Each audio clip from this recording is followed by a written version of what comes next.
Neha classes को अगर आपने अभी तक सब्सक्राइब नहीं किया है तो नीचे दिए गए रेड बटन पर क्लिक करें और बेल आइकॉन दबाना मत भूलें।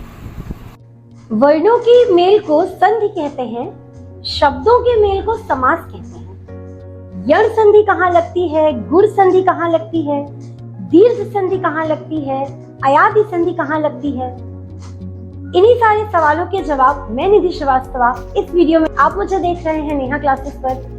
इस वीडियो में मैं आपके लिए लेकर आई हूँ संधि। हिंदी व्याकरण का एक ऐसा विषय संधि जो ना सिर्फ बोर्ड परीक्षाओं में बल्कि अगर आप किसी कॉम्पिटिटिव लेवल की तैयारी कर रहे हैं तो वहां पर भी जरूर पूछा जाता है। इस वीडियो में स्टेप बाय स्टेप एक एक करके संधि के बारे में, संधि के प्रकार, उनका प्रयोग, सभी कुछ इस वीडियो में मैं आपको बताने वाली हूँ। तो मेरे साथ इस वीडियो में एंड तक बने रहें। संधि क्या होती है? जब दो वर्ण आपस में मिलते हैं या ध्वनियां आपस में मिलती हैं तो उसे हम संधि कहते हैं। अब ये वर्ण क्या है, ये ध्वनियां क्या है? हिंदी वर्णमाला में जितने अक्षर होते हैं आपने पढ़ा होगा, छोटा बड़ा, छोटी बड़ी, क ख ग घ ङ इत्यादि, उन सभी को वर्ण कहा जाता है। उनकी अपनी एक अलग अलग सी ध्वनियां होती हैं, उन्हीं के मेल को हम संधि कहते हैं। देखिए फ्रेंड्स, संधि और समास में एक खास अंतर होता है जो कि हमें समझना बहुत जरूरी है, नहीं तो कभी कभी हम समास की जगह संधि कर कर चले आते हैं। समास दो शब्दों के योग से बनता है, जैसे राजा का पुत्र राजपुत्र, विद्यालय विद्यालय, गुणों से युक्त गुणयुक्त इत्यादि। लेकिन संधि जो होती है वो दो वर्णों के मेल से बनती है, जैसे राम धन ईश रमेश, है ना। तो इस तरह के वर्ड्स, इन्हीं के बारे में हम इस वीडियो में एक एक करके पूरी तरह से जानने वाले हैं। तो आइए चलते हैं आगे। संधि की परिभाषा। संधि का शाब्दिक अर्थ है मेल या योग। हिंदी में दो वर्णों या ध्वनियों के मेल से होने वाले विकार को संधि कहते हैं। संधि विच्छेद किसे कहते हैं? देखिए फ्रेंड्स, जिस तरह वर्णों के मेल को संधि कहते हैं, उसी तरह वर्णों के अलगाव को संधि विच्छेद कहते हैं। इसकी परिभाषा देखते हैं।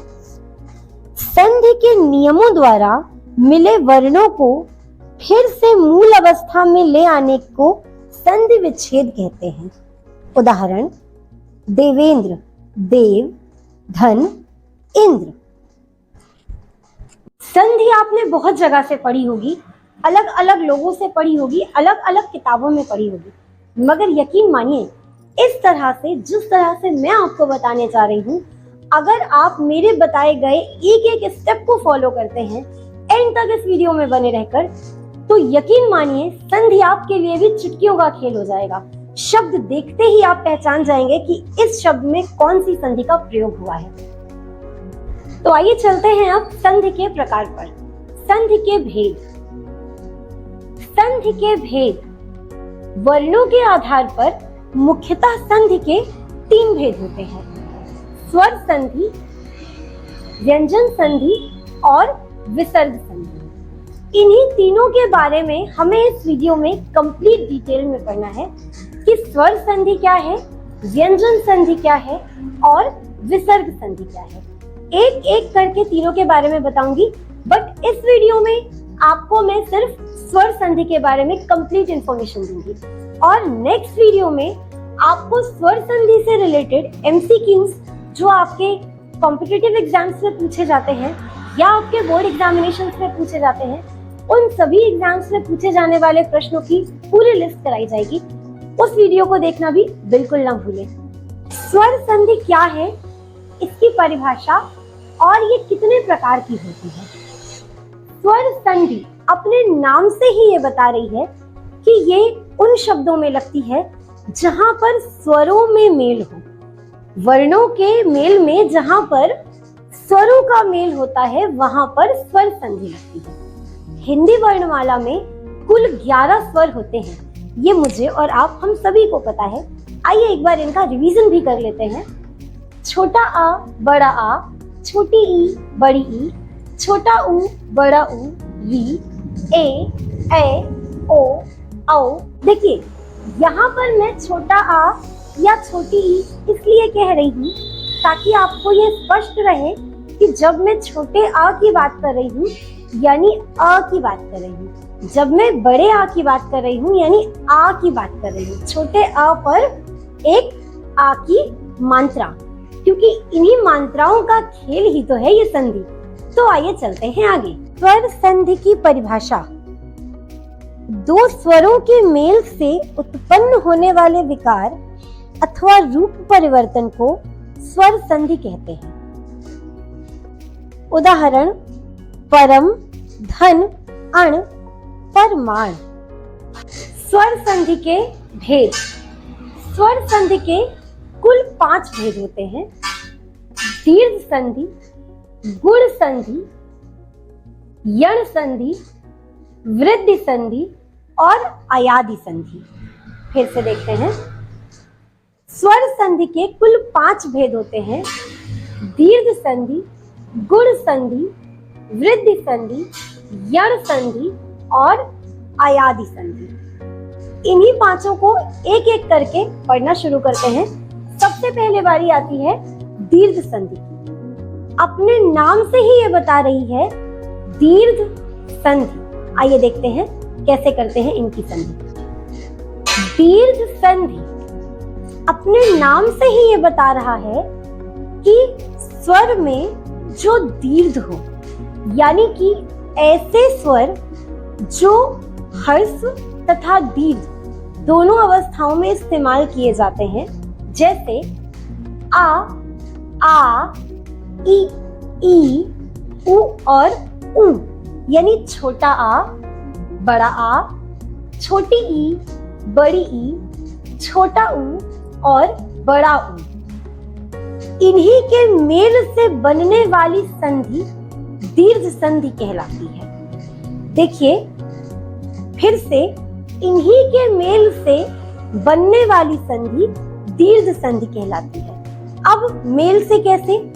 दो शब्द जब आपस में मिलेंगे तो बीच में, यानी कि शब्दों के बीच वाले वर्ण से, बीच की मात्रा से आपको पकड़ना है कि ये हमारी दीर्घ संधि है। देखते हैं कैसे। छोटा आ यदि छोटे आ के साथ संधि करता है या छोटा आ बड़े आ के साथ संधि करता है, फल स्वरूप हमें बड़े आ की ही प्राप्ति होती है।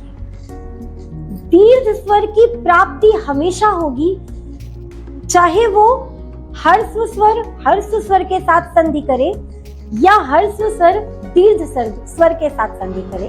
देखिए, छोटा आ बड़े आ के साथ करेगा तब भी हमें बड़ा आ ही मिलेगा। छोटा आ छोटे आ के साथ करेगा तब भी बड़ा आ मिलेगा। बड़ा आ बड़े आ के साथ संधि करेगा तब भी हमें बड़ा आ ही मिलेगा। आइए देखते हैं इन पर कुछ उदाहरण। जैसे शिव धन आलय, शिवालय, यानी शिव में छोटा आ, आलय में बड़ा आ, मिल करके शिवालय। वा पर कौन सी मात्रा लगी? बड़े आ की। अब देखिए कुछ उदाहरण। गज धन आनंद, गजानन। विद्या धन अर्थी, विद्यार्थी। महा धन आशय, महाशय। कारा धन आवास, कारावास। इन सभी शब्दों में बड़ा आ यदि बड़े आ के साथ संधि कर रहा है, बड़ा आ यदि छोटे आ के साथ संधि कर रहा है, छोटा आ यदि छोटे आ के साथ संधि कर रहा है, तब पर भी हमें उत्तर में बड़ा आ की ही प्राप्ति हो रही है। कारावास, महाशय, विद्यार्थी, शिवालय, गजानन, इन सभी शब्दों में हमें आ शब्द की प्राप्ति हो रही है। छोटी ई जब छोटी ई के साथ संधि करती है या छोटी ई बड़ी ई के साथ संधि करती है, बड़ी ई बड़ी ई के साथ संधि करती है या बड़ी ई छोटी ई के साथ संधि करती है, उन चारों दशाओं में हमें बड़ी ई की ही प्राप्ति होती है। जैसे गिरि धन इंद्र, गिरींद्र। मही धन ईश महिष, गिरि धन ईश गिरीश, पृथ्वी धन इच्छा पृथ्वीच्छा, परि धन इच्छा परीक्षा, सती धन ईश सतीश। कुछ इस तरह से उदाहरण। कटु धन उक्ति कटुक्ति, मृत्यु धन उपरांत मृत्युपरांत, साधु धन उपदेश साधुपदेश। देखा फ्रेंड्स, छोटा आ बड़ा आ, छोटी ई बड़ी ई, छोटा ऊ बड़ा ऊ, इन सभी स्वरों से जब हम संधि करते हैं तो फल स्वरूप हमें इनके दीर्घ स्वर की प्राप्ति होती है, जैसे बड़ा आ, बड़ी ई और बड़ा ऊ। इसी को कहते हैं दीर्घ संधि। इसके बाद आता है हमारा गुण संधि। गुण संधि का तात्पर्य है कि अपने जैसे स्वर के अलावा दूसरे स्वर के साथ समाहार करना, यानी कि जब एक जैसा स्वर दूसरे स्वर के साथ संधि करता है तो कोई तीसरा स्वर मिलता है, उसे कहते हैं गुण संधि।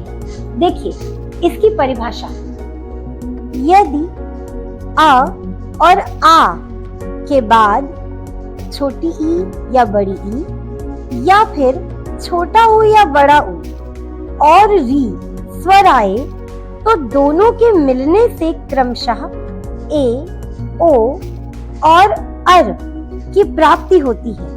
इसी को गुण संधि कहा जाता है। देखिए यहाँ पर छोटा आ या बड़ा आ बाकी स्वरों से मिलता है।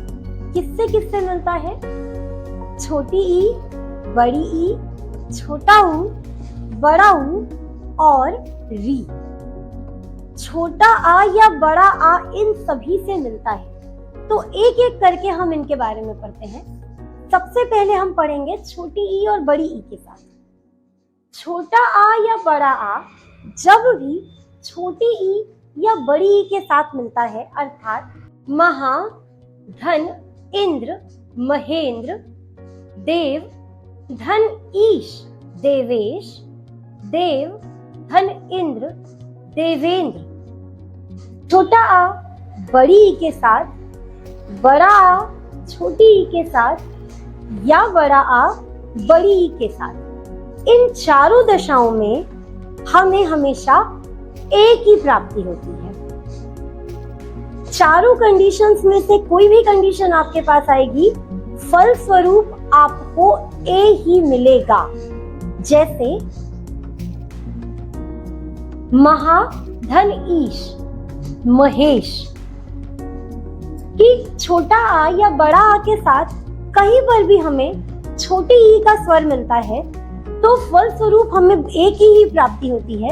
यानी ऐसे शब्द हम जब भी हमारी आंखों के सामने आए, महेश, देवेश, राजेश इत्यादि, तो हमें तुरंत पहचान जाना चाहिए कि ये गुण संधि का प्रयोग हुआ है। इसी तरह से जब बड़ा आ या छोटा आ ऊ के किसी स्वर के साथ संधि करें, बड़ा आ छोटे ऊ या बड़े ऊ के साथ, छोटा आ बड़े ऊ या छोटे ऊ के साथ संधि करता है तो फल स्वरूप हमें ओ की प्राप्ति होती है। जैसे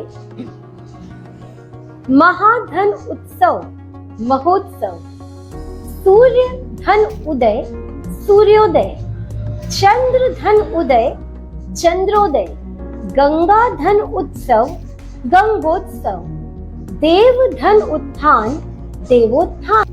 तो देखा आपने, हमें संधि के लिए शब्द में जब ओ की मात्रा मिलती है, जैसे महोत्सव, सूर्योदय, चंद्रोदय इत्यादि, तो तुरंत पहचान जाना चाहिए कि वहां पर गुण संधि का प्रयोग हुआ है।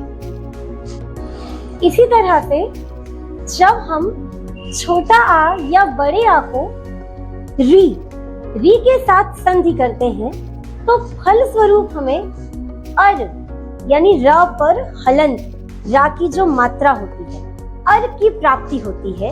यानी संधि के वक्त बीच में हमें र शब्द का उच्चारण मिलता है। जैसे देव धन ऋषि, देवर्षि, महाधन ऋषि, महर्षि। इस तरह के वर्ड बीच में कैसे साउंड कर रहे हैं, कैसी ध्वनि, इनमें से कैसी ध्वनि हमें सुनाई दे रही है? र, यानी महर्षि, देवर्षि। तो यहां पर हमें तुरंत समझ जाना चाहिए कि गुण संधि का प्रयोग हुआ है। इसके बाद आती है वृद्धि संधि। वृद्धि संधि क्या है? जब छोटा आ या बड़ा आ का मेल ए या ए के साथ हो तो हमें ए मिलता है, या छोटा आ या बड़ा आ का मेल ओ या औ के साथ हो तब हमें औ मिलता है। यानी कि स्वर में वृद्धि, ए की वृद्धि ए में, ओ की वृद्धि औ में। इस तरह से भी आप इसे याद रख सकते हैं। जहां पर ए और ओ के बाद, यानी जब उनमें एक मात्रा की वृद्धि होती है, क्योंकि ए कैसे लिखते हैं?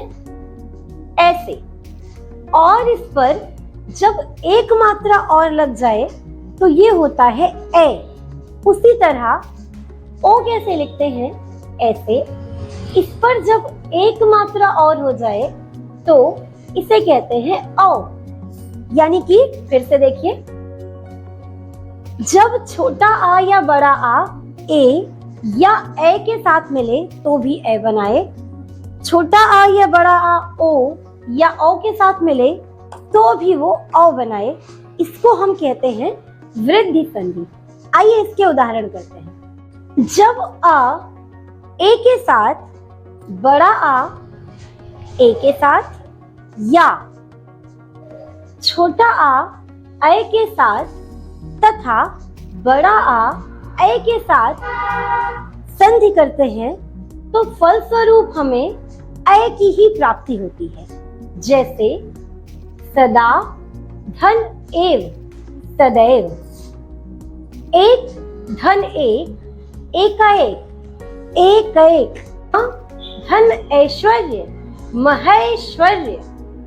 तो इस तरह से हमें ऐसे शब्द जब मिलते हैं जहां पर शब्द के बीच में ए की मात्रा का उच्चारण हो रहा हो, तथैव, महेश्वर्य, नवैश्वर्य, एकाएक, तो वहां पर हम ये समझ जाते हैं कि वहां पर वृद्धि संधि का इस्तेमाल किया गया है। जब आ को ओ से संधि कराते हैं, यानी कि छोटा आ ओ से या छोटा आ औ से, या फिर बड़ा आ ओ से या बड़ा आ औ के साथ जब संधि करता है तो फलस्वरूप हमें औ की प्राप्ति होती है। जैसे कुछ उदाहरण, महा धन ओजस्वी, महोजस्वी, वन धन औषधि, वनौषधि, परम धन ओजस्वी, परमोजस्वी। जिस तरह छोटा आ ओ के साथ या बड़ा आ ओ के साथ मिल करके कहीं पर भी औ बना रहा है, यानी कि आपको कैसे पहचानना है कि शब्द की बीच की मात्रा में औ शब्द का उच्चारण हो, औ वर्ण का उच्चारण हो। जैसे महौषध, परमौषध, या परमोजस्वी, या वनौषध। इस तरह के शब्द जब भी आपको मिलते हैं तो ये कहलाते हैं वृद्धि संधि। यण संधि, छोटी ई, बड़ी ई, छोटा ऊ, बड़ा ऊ या री, इन वर्णों का मेल यदि असमान वर्ण से होता है तो छोटी ई तथा बड़ी ई यह शब्द बनाती है, तथा छोटा ऊ और बड़ा ऊ वह शब्द का निर्माण करता है। इसी प्रकार री र हो जाता है। इसे यण संधि कहते हैं। छोटी ई जब छोटे अ के साथ मिलती है। देखिए फ्रेंड्स, यहाँ पर आ के साथ कोई मात्रा नहीं आ रही है, आ की मात्रा नहीं आ रही है, तो आ और ई जब मिल करके या बनाएंगे तो य पर भी कोई मात्रा नहीं रहेगी। यानी छोटी ई जब छोटे अ के साथ मिलती है तो य शब्द का निर्माण करती है। जैसे यदि, धन अपि, यद्यपि। इसी तरह छोटी ई जब आ बड़े आ के साथ मिलती है तो यही या इसी पर आ की मात्रा लग जाती है। यानी जब छोटी ई छोटे आ से मिल रही थी तो यह बना रही थी, अब छोटी ई बड़े आ के साथ मिल रही है तो या शब्द का उच्चारण करा रही है। देखिए कैसे, अति, धन, आवश्यक, अत्यावश्यक।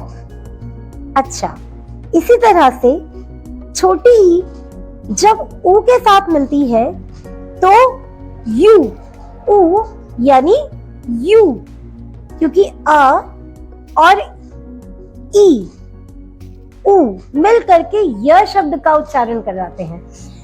तो छोटी ई जब ऊ के साथ मिलेगी तो क्या बनाएगी, यू, छोटा यू, यानी या पर छोटे ऊ की मात्रा। देखिए कैसे, अति धन उत्तम, अति उत्तम, अति धन उत्सुक, अति उत्सुक। इसी तरह छोटी ई जब बड़े ऊ के साथ मिलती है तो यही या पर छोटे ऊ की मात्रा बदल जाती है, किसमें, बड़े ऊ में। यानी छोटी ई जब बड़े ऊ के साथ मिलेगी तो किस शब्द का निर्माण होगा, या पर बड़े ऊ की मात्रा। जैसे अति धन ऊष्म, अति धन ऊष्म, तो क्या बन जाएगा, अत्यूष्म।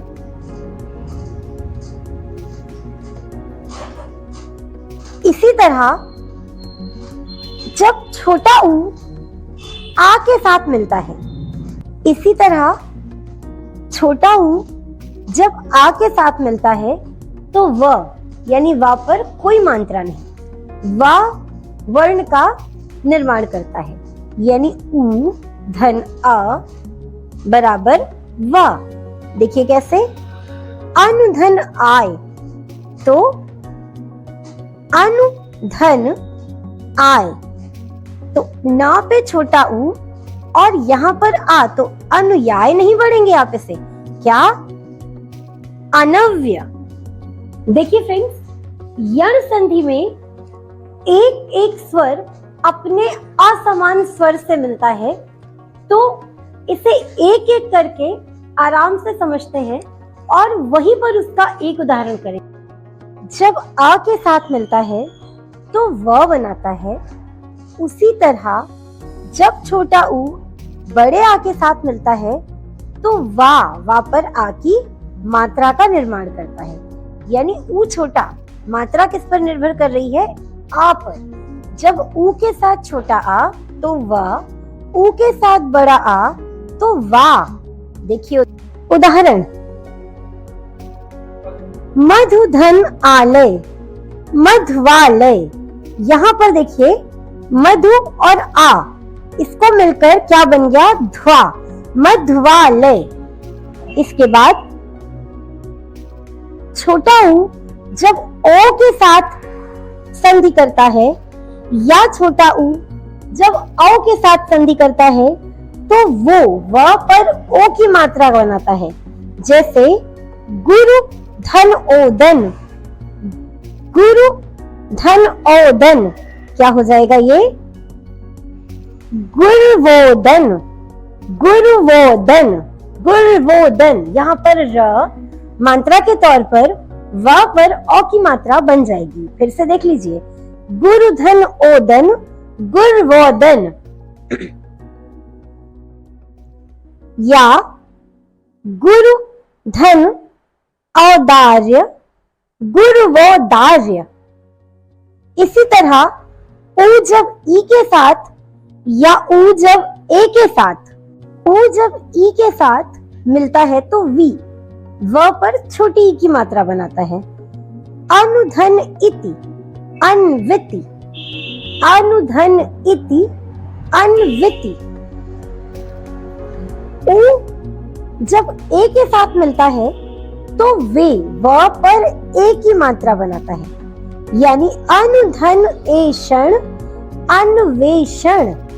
या फिर र जब आ के साथ मिलता है तो रा पर आ की मात्रा, जैसे पितृ धन आदेश पित्रादेश।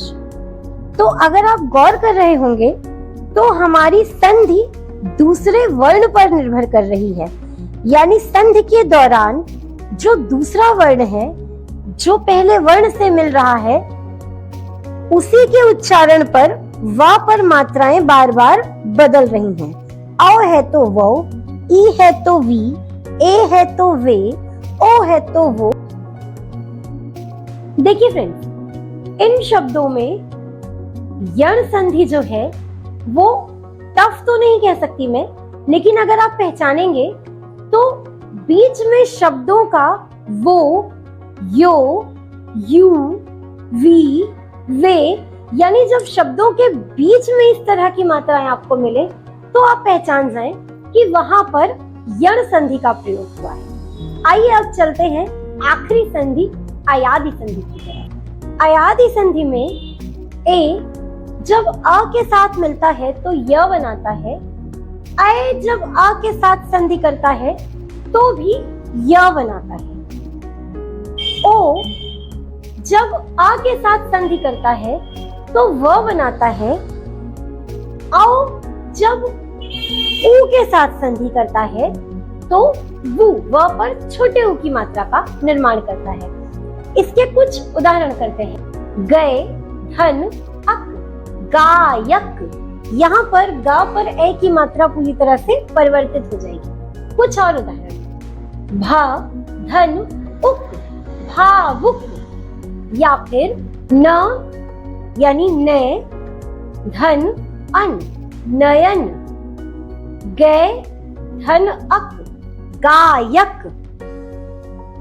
भो, धन, अन, भवन। या भय, धन, उक, भावुक। यानी कि मात्रा जो ए की होती है वो परिवर्तित हो जाती है आव, आव, आय, अय। जब हम संधि में इन शब्दों का प्रयोग देखें तो समझ जाना चाहिए कि वहां पर अयादि संधि का प्रयोग हुआ है। तो देखा फ्रेंड्स आपने, यहाँ पर हमने स्वर संधि के सभी भेद और उनके प्रकार, उन्हें किस तरह से इस्तेमाल करते हैं, किस किस दशा में इस्तेमाल करते हैं यहाँ पर किया। बीच बीच में मैंने आपको बताया है कि शब्द देखकर कैसे पहचानते हैं कि ये किस संधि का शब्द है। ऐसी और भी छोटी छोटी टिप्स के साथ मिलती हूँ अगले वीडियो में। वहां पर आपके लिए आपके एग्जाम्स में आने वाले MCQs, आपके कॉम्पिटिटिव लेवल एग्जाम्स में आने वाले MCQs, आपके बोर्ड एग्जामिनेशंस में आने वाले MCQs के क्वेश्चंस की कंप्लीट लिस्ट है। तो उस वीडियो को देखना बिल्कुल मत भूलिएगा। तब तक के लिए धन्यवाद। नेहा क्लासेस को अगर आपने अभी तक सब्सक्राइब नहीं किया है तो नीचे दिए गए रेड बटन पर क्लिक करें और बेल आइकॉन दबाना मत भूलें।